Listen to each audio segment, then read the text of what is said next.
Rosetta is a comet chaser, developed and made by the European Space Agency. Once on the comet, it will conduct investigations, sampling and imaging of the comet's nucleus by the use of instruments, which will go in more detail with the help of professors and doctors. I will hand you over to my colleague Savannah, who is talking to Dr. Andrew Morse. So, firstly, can you tell our viewers a bit about what you do?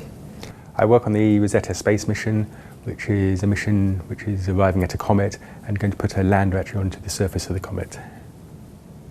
And can you tell us a bit about this equipment?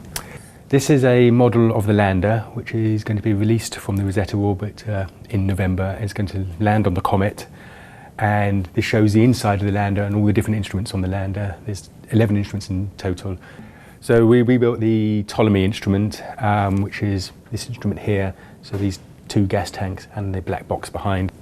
Can you tell us a little bit about what the instrument does? So the instrument is designed to analyse the composition of the comet.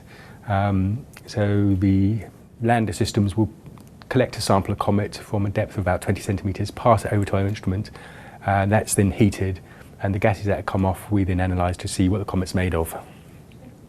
Thank you, Savannah. We'll now be hearing from Dr. Stephen Larry, who will tell us some more detail about the instruments on the spacecraft. Firstly, Stephen, can you tell us a bit about what you do? Well, I'm part of the science team for the OSIRIS optical imaging camera on board the main orbiter part of the spacecraft, which is the big chunk here. This is the lander. So the optical cameras are in this region of the spacecraft here. So they focus on the optical part of the electromagnetic spectrum. We're interested in the surface composition, the physical properties of the nucleus, how the nucleus surface changes with time and how those changes are related to the outgassing that comes from the nucleus itself. So we're interested in a broad range of scientific topics that should help us understand how comets formed and evolve. And what gases are you hoping to find from this camera? Well, one of the gases we think we should find is hydrogen cyanide, for example.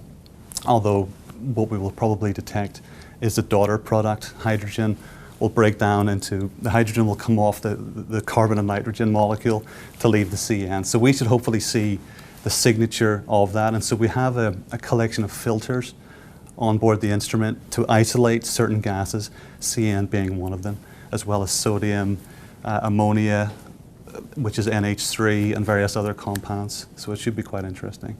Thank you very much for your time. Now, it's interesting to hear from Dr. Stephen Larry. Now let's hear about the technology aspect from Dr. Taff Morgan. Dr. Taff Morgan has helped to create the technology for the Rosetta mission, but he has further developed the instruments for use in the health cures such as cancer. Well, I was one of the original team members that designed the actual box, that's Ptolemy, that's going to the comet. So I've been working on this since before you were born. We started working on this in 1996. So when Colin and Ian had the idea about going and building basically a miniature version of one of these and taking it to the comet, I was a member of about a dozen people who worked on trying to then make this the same size as a shoebox and actually make it go on the comet.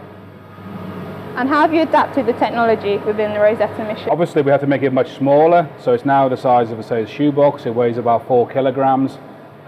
Things like the gas tanks, which are currently external, we had to build, and we had to do a whole load of make sure it does the science that they want to do.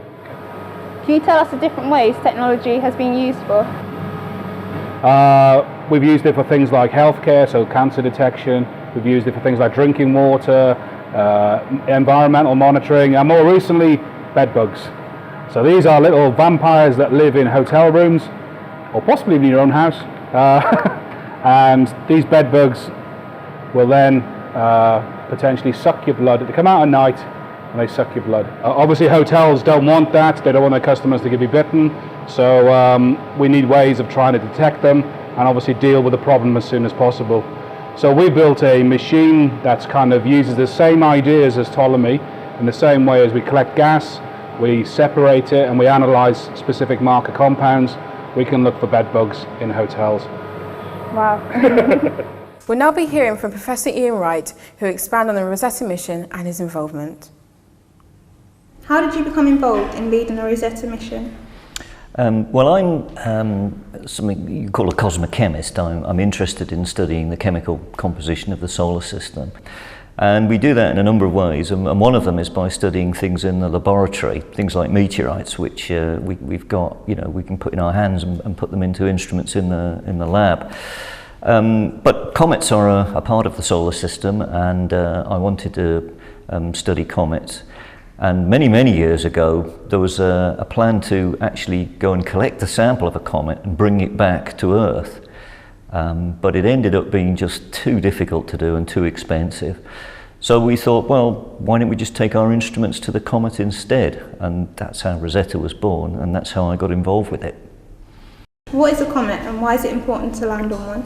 Comets are lumps of ice, rock, organic compounds, probably 3-4 kilometers across, something like this. And it's a frozen time capsule.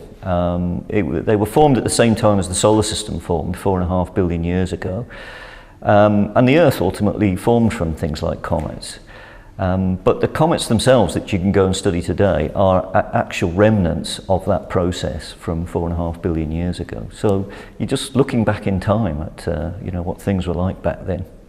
What are you hoping to analyse? So this is a sculpture. It's a model of a comet that we prepared for an exhibition to engage the public and school kids and whatever else. See, inside the comet, these are all the kind of things that are in there. Well, this is what we think are in there. So these are the kind of things that we ultimately expect to be measuring. I mean, these are water molecules. This is ammonia. This is methane. This is carbon dioxide. In some ways, these molecules are actually quite simple. But there are also more complicated molecules in there, and really it's these things that will be quite fascinating. This one's an amino acid, but it's these kind of things that probably would have been brought to the surface of the primitive Earth, and that's tremendously interesting to study that, because we think these are the kinds of things that came together ultimately, somehow or other, to form life. And how will you feel when the comet successfully lands? Tremendously relieved and satisfied, but actually that's just merely another hurdle. Not only have we got to land, we've got to survive the landing, and then we've got to hope that our instrument is still working and doesn't just produce rubbish data or trips out or doesn't work properly. So I think the real moment of relief will come when the data come back and we look at it and it has some sort of meaning to it. I would like to say a big thank you to all the professors and doctors for their time. The Rosetta is planned to land August 2014. For further updates, please visit the links that will appear on the screen.